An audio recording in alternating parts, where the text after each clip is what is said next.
What's up? Welcome back. My name is Amber Loren, and today I'm going to be doing a braid out. This is just going to be the first part, which is the braiding part, and I'm mixing it with a get to know me. If you're braiding your hair or retwisting your locks, go ahead, feel free to sit down and do that with me, because I'm just going to be chatting with you guys. But just a little bit about my locks. I started my locks in October of 2018. And I started them with a sponge. My locks are semi-freeform, so for me that means I started them off, but I have not retwisted them and I don't plan on retwisting them. They have combined a lot within the past 2 or 3 years, and I've allowed them to combine. So I just washed my hair, which is why I'm drying it so thoroughly. And I use black soap to wash my hair. So I use a bar of black soap to wash my hair, and usually when I get out the shower I just dry it and I go. I don't add any type of like products, creams, oils, usually, unless it's like the winter time and I think my hair is kind of brittle, but that's usually like my routine when I wash. But today I wanted to try something different, and I do like my braid out style, so that's what I'm going with. This is probably, I think this is my 3rd time doing a braid out. I usually don't like to do much with my hair, but somebody asked me how I do my braid out style, so I'm gonna just show you guys. I remember from the last couple of times of doing my braid out that when it was time for me to take the braids out, I had a lot of issues with my roots being matted or not trying to separate. So I think each time I do it I get more and more careful with how I braid up my roots. But I have a mirror behind the camera, which is why I'm kind of looking past you guys. I'm just gonna tie up this side and then work on this side first. This is the left side of my head. I'm a lefty, so I usually like to work on the left side of my head first. I'm not going to be using any type of product for this. The black soap really does it for me. The black soap, I made a video briefly talking about black soap and why I love it so much, but black soap isn't just soap. It actually has different oils in it. It has shea butter in it. Sometimes people can find black soap with olive oil or palm oil or other types of oil. It just depends on where you get it from.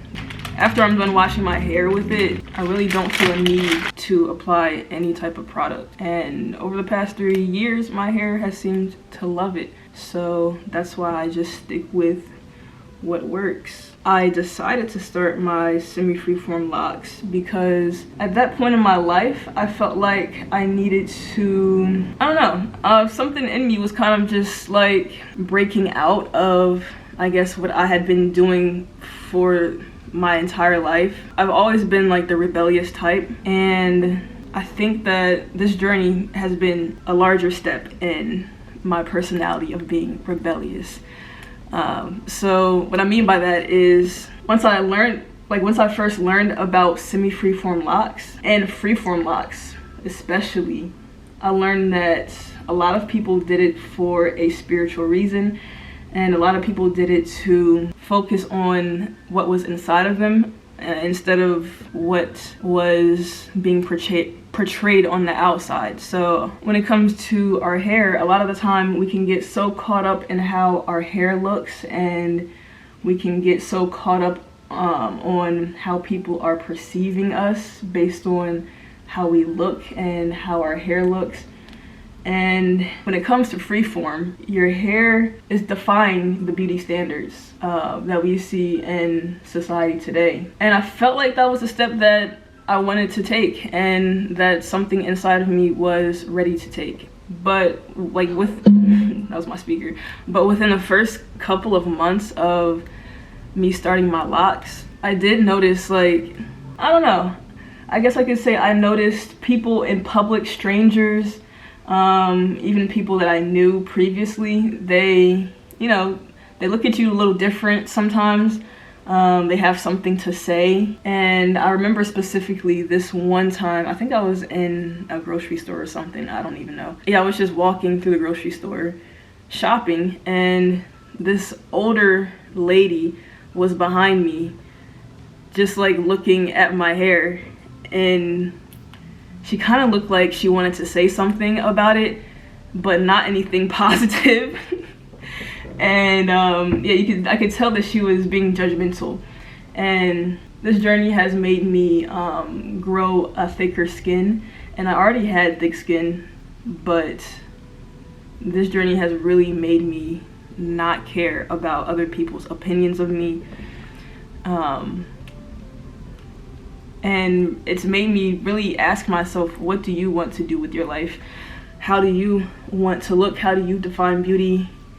What are you doing to become a greater person on the inside? So I guess that's the longish story of why I started my semi-freeform locks. When you start your semi-freeform or freeform journey, you kind of have an idea of what your locks might end up looking like, but this is not even what I thought they would look like. I was really imagining them having more of a freeform look to them, but I guess with me wetting my hair daily to add moisture and help them lock faster in fall, just that process has made them look more manicured. Yeah, even though I don't twist them or touch them up or anything, they kind of have that look sometimes.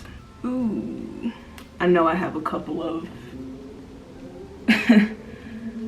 you know, sometimes when you can plan out your twist or braids well enough so that they're kinda in the same general area each time. I'm not really good at that. So I know even though I'm trying to do a braid out, I'm gonna have a couple of twists in here.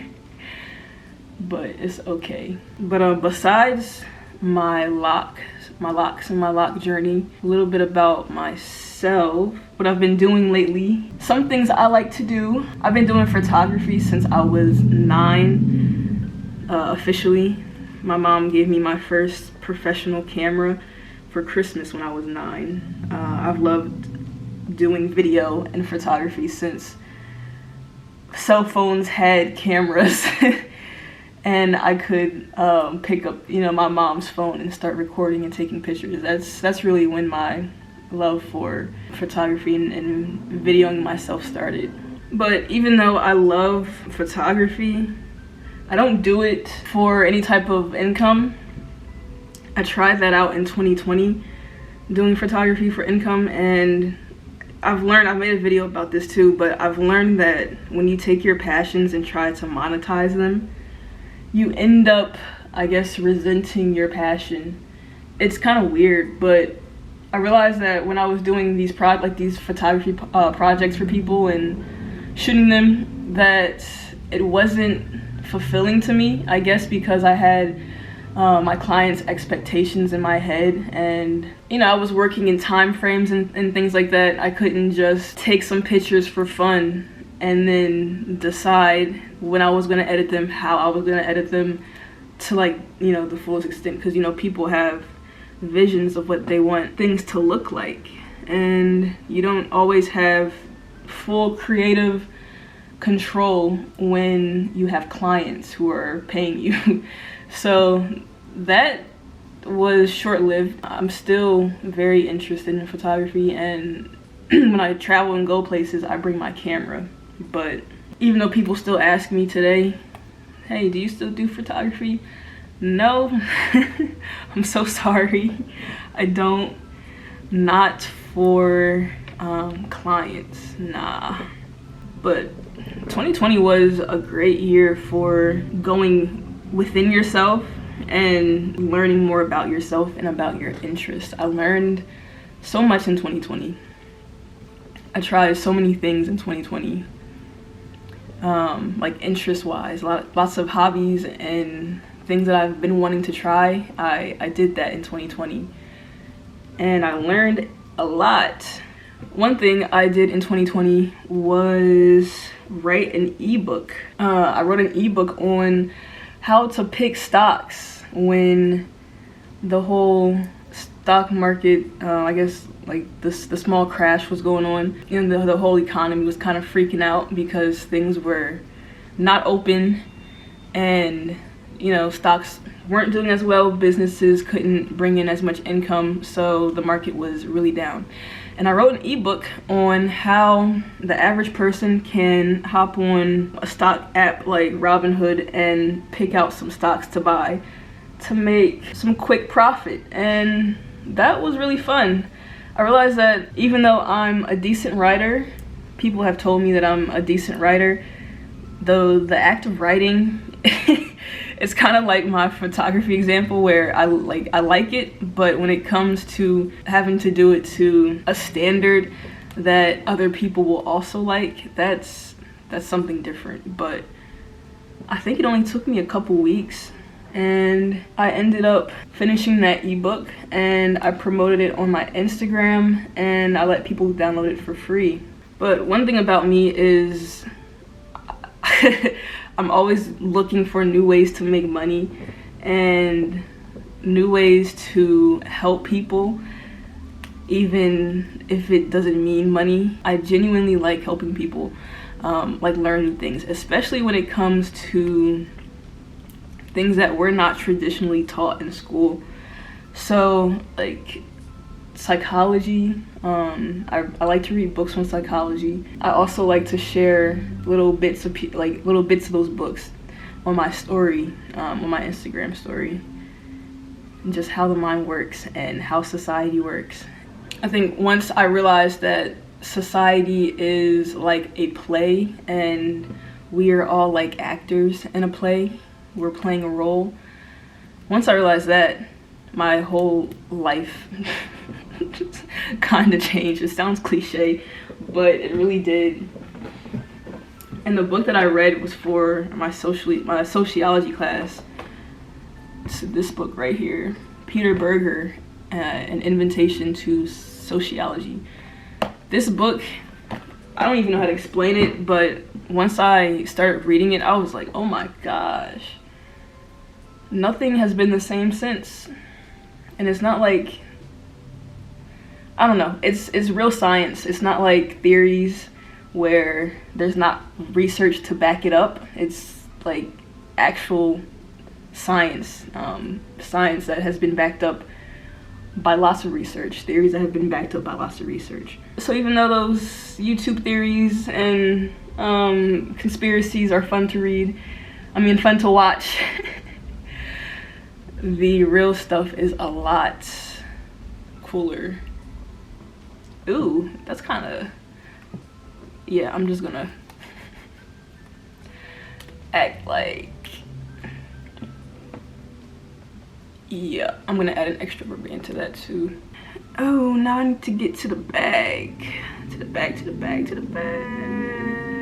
It sounds like everybody loves to invest these days, but I've been investing since I think I was 19 or 18, before the world started talking about it really on social media. But of course you have to be careful. There are lots of people out there who don't actually make money from investing. They make money from selling their investing ideas. But right now I have a whole playlist on YouTube, which is essentially me documenting my journey in video form, my journey to making a consistent 10K every month outside of a traditional job. So that's been my main goal lately, and by lately I mean that idea has just fully formulated into a specific number, 10K consistently a month. But realistically, I've been working on this goal for probably the past 2 years. But in that playlist, in that series, I talk about books that I'm reading, and I pretty much explain in detail specific things that I learned in the books. So we have habits, how to form habits. I just made a video on habit stacking and how to add new habits into your routine, how to get rid of bad habits. And I also talk about business things that I'm doing. I talk about how I market my businesses and my brands. I talk about like Facebook ads and Twitter ads and stuff. My battery just died, but I'm almost done. Yeah, I'm almost done. I actually have, I'm gonna take this one apart. It's a twist, but I could probably connect it with another lock in the back. But I think that's like the basics of what I like to do, or what I've been really engulfed. I don't know why I like using certain words. It's kind of funny to me. Yeah, a lot of my interests lately have just been about my goal of making lots of money. That has been a goal for a long time, and of course you can't just make lots of money and think that life is going to be amazing. You have to focus on your mental health and your physical health and all that. So on top of me dealing in business and investing in all that kind of stuff to make money, I like to have a routine that involves taking care of my health. So stretching, working out, reading, meditation, making sure I keep my living space clean and organized. All that is very important when it comes to your success. You can't just burn yourself out and work constantly. You have to balance it with health and making sure your mental space is clean.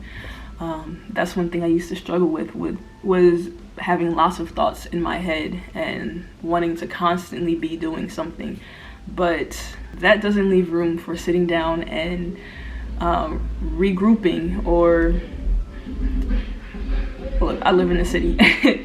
Lots of noise outside, but that doesn't leave time for regrouping or thinking about your day, thinking about what's been going on and reflecting. It's nice to do and then sit back and reflect on what your actions have produced. But yeah, that's the braid. I think I got every lock in. No, wow.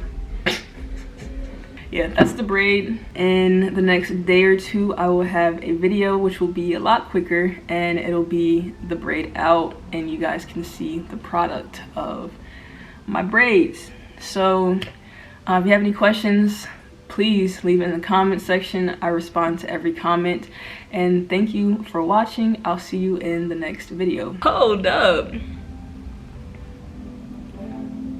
Oh my gosh, I'm realizing I missed a lot on this side.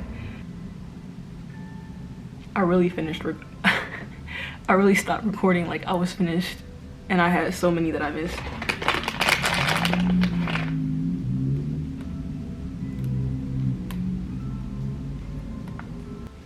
She's just gonna be out and about, I guess.